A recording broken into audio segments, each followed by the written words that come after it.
Hey,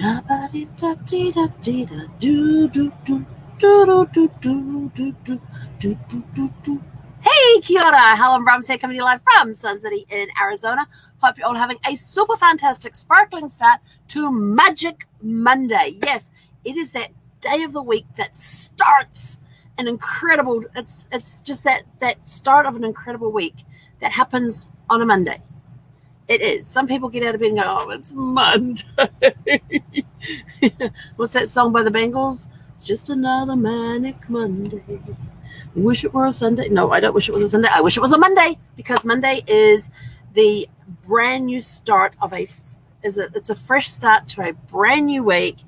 And so I want to know, what is it that causes you to jump out of bed with joy on a Monday and say, full of excitement, go, yes, we've got a brand new week. Yes, it is going to be an amazing week. How many of you do that? I do that. And you get up, it's like, yay, it's Monday. Yoo-hoo. What is this week going to bring me? Here is my schedule for the week. Here are my intentions for the week. Starting that week off right with your intentions, with your goals. What is it that's going to drive you this week? And now you get to start it. Yes, you've got that awesome project that you're wanting to sink your teeth into, and today you start it. I mean, how exciting is that? Just, you basically flip that ignition and just foot down and off you go. What is it what is it that causes you to do that in the morning and on a Monday? What is it? What is it that helps you do that? Is it setting a goal that is super exciting? You can't wait to get started, instead of just having this goal that you're like, I've got to do that this week. Do I really have to? No, I don't want to. Snap out of it and just do it. Or is that Bob Newhart? Bob Newhart did that video called Stop It. Stop it. Snap out of it. It's a brand new week. You can start this week with energy, with enthusiasm. But remember, the energy you put out is the energy you're going to get back. So if you want energy throughout the week to get stuff done, you got to start your Monday off with that energy and that enthusiasm and go, yes, it's Monday. Woohoo! Let's get moving. All right. So now that we've got that mindset going, hello. You want to come up? Come up. Good girl. You're going to say hi to everybody. Hey, this way. Come here. Put your feet up here and go, hello. Hey. There she goes. Go, hi. I got my feet on the table. Mama better wash it before she eats. There you go. I'm surprised she actually did that. Yeah. So now that we've got your Monday off to a rockin' start, and you got to see Zeffie this morning too. Zeffie wants to make sure you get a good start to the day. Now she's trying to bite my hand. We had a really cool walk last night. We were out walking, and one of the friends that we've made here at the campground has got this dog called Chloe, and Chloe is a Portuguese hound, I think. It's either Portuguese hound or terrier. It's got the cutest little comical looking face on her. Absolutely adorable. And her and Zeffie get on really, really good. And in fact, when they see each other, Chloe will just lay down and wait, or she'll just sit and wait. Zeffie's like, I got to get there. And she's trying to do these bunny hops. But of course, her leash doesn't allow her to go very far. And then as soon as they get to each other, they kind of do this bump. They get up on their hind legs, do this chest bump. What is it? Eric calls it the kangaroo hug or something like that. Where they get up on their hind legs and they like hug each other and do this chest bump thing. And then if we're on the grass, they lay down next to each other and eat grass. It's the funniest thing. But they will play with each other. They will wrestle a little bit as much as their leashes will allow them. Love to get them in the park sometime together and just see them go and have play. But Eric and I started having this really great conversation, and then we just started walking. And I will tell you, it has been a long, long time since I have walked and talked with somebody. Just had somebody where we've just been shooting the breeze, and his wife passed away about, what are we in, August? So his wife passed away about 3 months ago. And so we have that commonality thing there. And it was just nice to let him talk about his experiences and be able to exchange those experiences with somebody who knew what they were going through. And it was just a really cool conversation. I absolutely loved the conversation. It was a great thing. And we just walked around the dog area part, the pet area part of the resort. And Chloe and Zeffie just walked really well together. They'd stop every now and again and have a little play thing, little wrestle, and then we'll carry on walking. It was just a really good We were out walking for ages. I don't even know how long. By the time, but put it this way, it was daylight when I left. It was dark when I got back. But it was just it just felt good to walk and talk with somebody. Because normally we stop and talk and the dog's like, wah. Zeffie's like whining because she wants to keep walking. And so to be able to walk with somebody whose dog got on well with my dog, and we were able to have that conversation while the dogs just walked. It was great. It was awesome. So like, wow, I have really missed that part of the human connection of just out with a walk, just going walking with somebody and just having a conversation about anything. I really missed that. So that was really nice to have that time that we had last night. So it was really cool. It was a really good walk last night. We enjoyed that.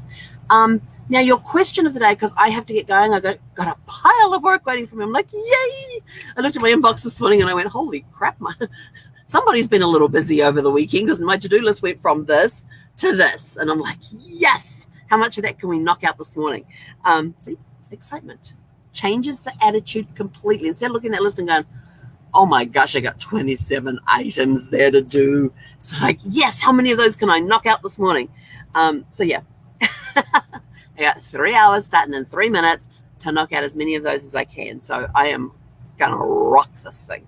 And my question, your tell your story question of the day. Tell your story question of the day. In fact, I was actually talking with a friend of mine yesterday. We had a really good catch-up conversation, all that.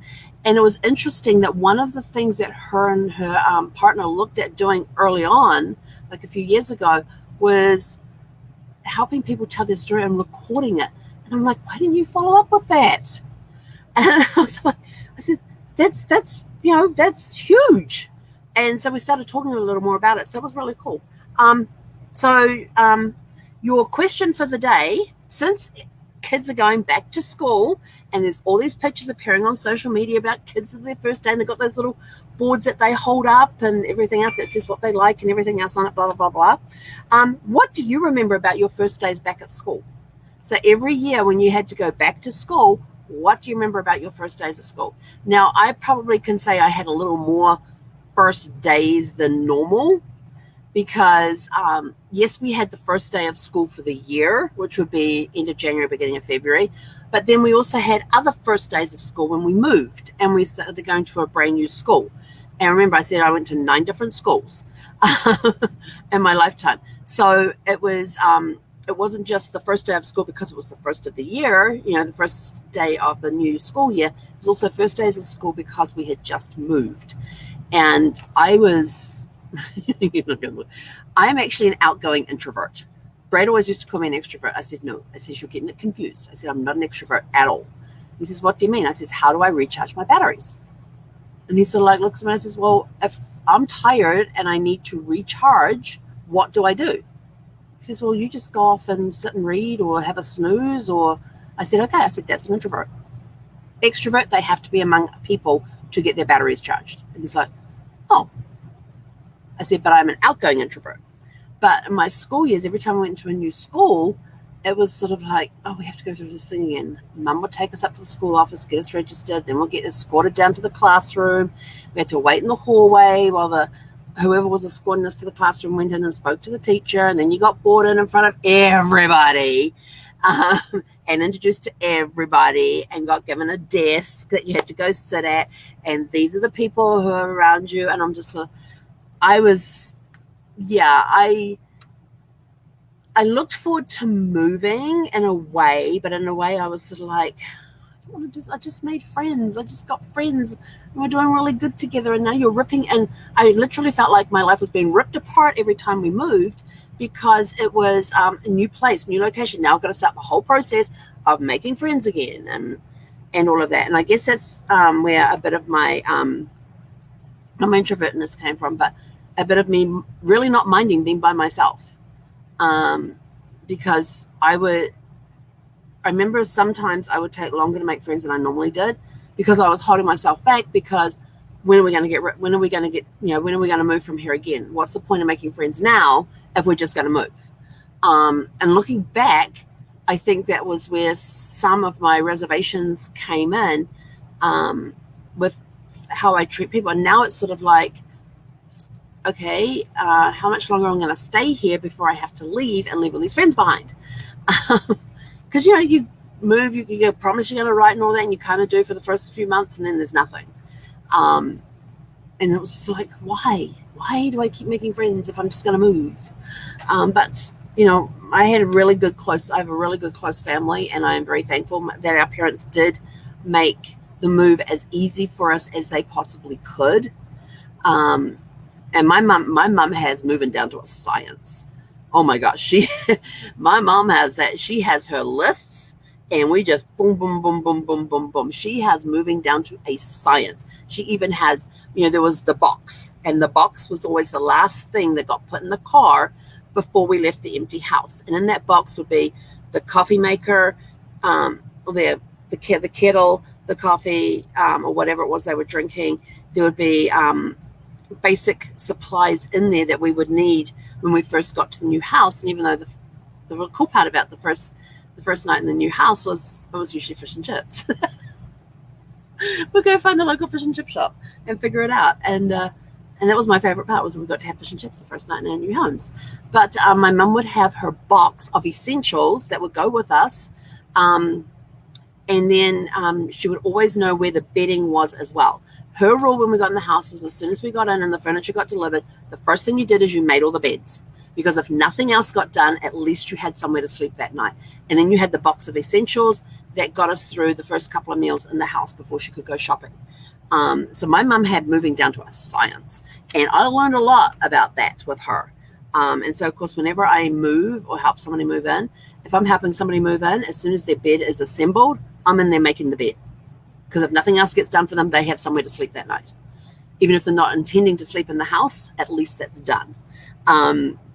And then that's the first thing I would always do when we moved into a new place. As soon as that bed was set up, I was making the bed. And I had the bedding in the car, ready to go. And so that was my first thing. As soon as we get to the new place, as the bed was set up, that would be the first thing I would go and make, was the bed. And then if nothing else happened, we had somewhere to sleep that night. And usually the first meal in our new house was go grab some takeout. Go grab some takeout, bring it here, and we'll, you know, sit on a chair if we had chairs. We usually had all the furniture was usually set up by that point. And, you know, we'll sit on the floor of the house or on the furniture, at the table or whatever, and just eat takeout. You know, we were too exhausted to bother cooking anything or anything like that. It was, you know, full on, and boxes everywhere. We'll clear a little path for the furniture so we could sit down and eat. So beds, always important to make sure your beds are made. Whenever you move into a new place, make sure the first thing you do is make your bed. So if nothing, and then find out where the local takeout place is and have that for dinner. Anyway, so yeah, new days at school. Yeah, always remember the ones when we were taken to the classroom, introduced to everybody, shown where an empty desk was that we could go, and that was our desk for the rest of the year, and that was our assigned seating, and you'd start to get to know the people around you. Those were the kind of the first days that I remember more than the first day of the school year. Yeah, there was always the, you know, stand here, let's take the picture thing, and from middle school through high school, we were always in uniform. So middle school would have one uniform for 2 years, then we're going to high school and have the uniform for the rest of the time. So I always remember those pictures, us kids standing there, and our, you know, one picture sticks out in mind when we're in Waitara, and Anthony, my youngest brother, is standing there just in shorts and t-shirt. My next brother up, which is Craig, he's the one just younger than me. He was there in his middle school uniform, and our middle school uniform was really boring. It was gray. The guys wore gray shirts and gray button-down shirts and gray shorts, and the girls got gray pinafore dresses to wear. They were just straight gray dresses, and then there were gray cardigans to go over them. Yeah, our uniform was gray. There was like, oh no, we have red cardigans. Might have had red cardigans to go with it. I'm trying to remember now. I think we had red cardigans, but with gray socks, gray clothing, and we had a red cardigan to wear over it. And then once we got to high school, we had this burgundy and purple blue plaid skirt to wear with a white polo shirt and the school blue jersey sweater with the school colors on the V-neck of it. Some were homemade, some were purchased. And yeah, I'm wearing sandals in the summertime and shoes and socks in the wintertime. So yeah. Anyway, I gotta go. I'm ready. I'm exactly where I need to be at this point in time. So go out and have a super fantastic sparkling day. Think back to first days of school. If you were going into a brand new school, what was it like? My transition from middle school to high school was the easiest because I was going to high school with people that I knew. I wasn't having to go to a new school. Well, I was still going to a new school, but I was going with people that I knew. The friends I had made in middle school were moving with me to high school. So that was a lot easier on the transition. The hard part of the transition was we went from having to move between every single class. You didn't sit in a classroom all day and just change topics. You had to actually get up out of your seat, walk to where your new classroom was. So it was finding your way around this big school. Well, for us it was big. It was 600 students. You're probably going to have, that was my graduating class. And believe me, I have been to my 3 boys' graduations, and all of their graduating classes had more kids in their graduating class than I had in my entire high school. So yeah, I get that. But for us, we were in this big school. It's our first time there. We had no idea where we were going. We didn't even have an orientation to the school. It was just like, you're in high school now. And when you meet, you go stand here and you get your names called out and it gets put into your class lines. And then your form teacher would come and walk you off to your form rooms. And I always remember Mr. McDonald. He was my first day of high school. He was our form room teacher, or homeroom teacher, if you want to call him that. And he's there in this brown pinstripe suit. Looks absolutely spectacular. He was such a big, soft Hardy. He was amazing. He was a really cool teacher. But Mr. McDonald, he was my homeroom teacher in my first year at high school. And I had some friends of mine from middle school that were in that class with me too. And it was his room we would meet in at the beginning of every day for announcements, attendance records. Then from there, we would then go off to our classes. And I always remember him standing up there, and he was in this beautiful brown pinstripe suit and looking down at his feet, and he had these multicolored flip-flops on his feet. These blue multicolored flip-flops were on his feet. For some reason, he had a medical condition where he couldn't wear shoes at that time. But I just remember him there, beautifully dressed in this beautiful brown pinstripe suit with these blue multicolored flip-flops on his feet. And I sort of thought, okay. And we never made any fun of the fact that he had these flip-flops on. It was just an image that has stuck with me, all these years. And, we're talking over 30. Hang on. I was 13 at the time. 41 years ago. No. Yeah, 41 years ago. Wow. Where's the time gone? 41 years ago. But I still remember him standing there in that brown pinstripe suit with those blue flip-flops, multicolored flip-flops. And they were like blue flip-flops that had like splotches of color all over them. But yeah, I still remember that. 41 years later, I still remember that one. Go figure that out. Anyway, I'm out of here. Go have a super fantastic sparkling day and find the enjoyment of the day. The fact that it is a Monday should make you bounce around with joy.